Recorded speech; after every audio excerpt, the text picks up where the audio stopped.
Vladimir Putin in Beijing for a state visit to seek further Chinese support as Russia intensifies its offensive in Ukraine. President Xi Jinping met the Russian leader at the Great Hall of the People, welcoming him as my old friend. Well, let's try and connect again with Arise Eastern European Affairs analyst Dr. Marek Lazkeiwicz, who is in London. Dr.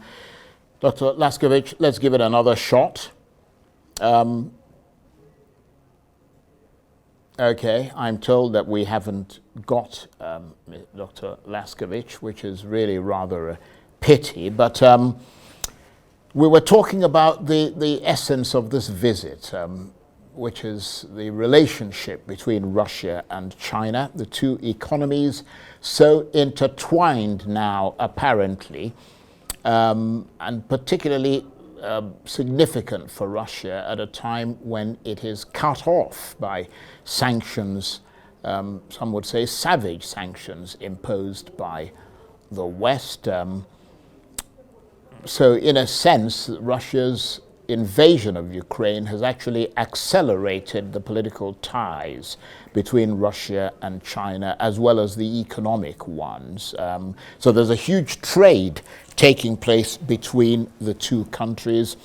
And more importantly for the war, I think I might have mentioned this earlier, Russia-China military cooperation has grown extremely close, with China reported to be behind North Korea's supply of military equipment to Moscow. As you know, the Russians have been seeking places to get military equipment from. And I'm told that someone who knows a lot more about these things than myself is now on the line, Dr. Marek Lazkeiwicz, Arise Eastern European Affairs analyst. Sorry about that, Dr. Lazkeiwicz. These technical gremlins periodically show up. But you were going to tell us about the significance of Mr. Putin's visit to China.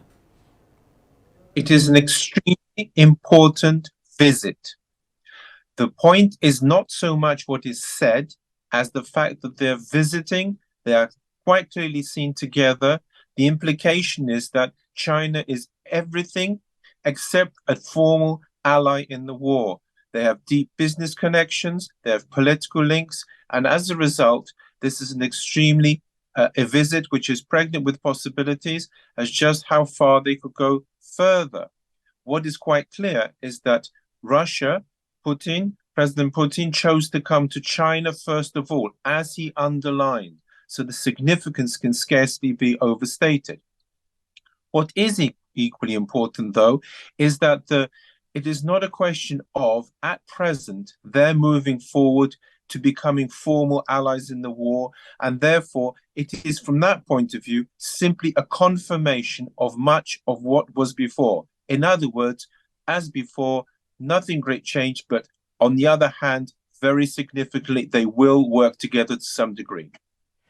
And are there limits to China's support of Russia, particularly in terms of the war in Ukraine? Because it is obvious, or it obviously doesn't want to jeopardize its trading relations with the West. That's China, of course.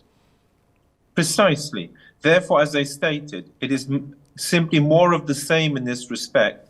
Important because it shows that whatever the pressures on China, it has chosen to stick with Russia to the degree it is. On the other hand, it is also significant that it's not going to up anything. It is not going to become a better ally. It's not become a formal ally. It will not take part in the Ukrainian war. And all these are quite significant.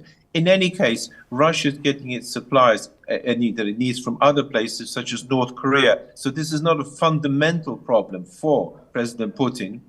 And so it is, in fact, not something I think he sought. What is important is the trade and the mutual support will go on. And what's your sense, Dr. Lazkeiwicz, of how much China has redrawn the system of global governance? Because, I mean, we seem to be seeing the increasing influence of China across the global south and in Central Asia. And we're seeing these countries no longer yielding diplomatic support at the UN to their American and European partners, but tend to support China and even Russia on Ukraine, for instance. I mean, give us your assessment of those changes. Does it suggest that China, and to a lesser extent Russia, are now wresting global diplomatic power from the West? A very interesting point. And the short answer is yes, to some degree. Unquestionably, many nations over the years have become unhappy with the West's dominance, and in particular with the US for several reasons, including its foreign policy.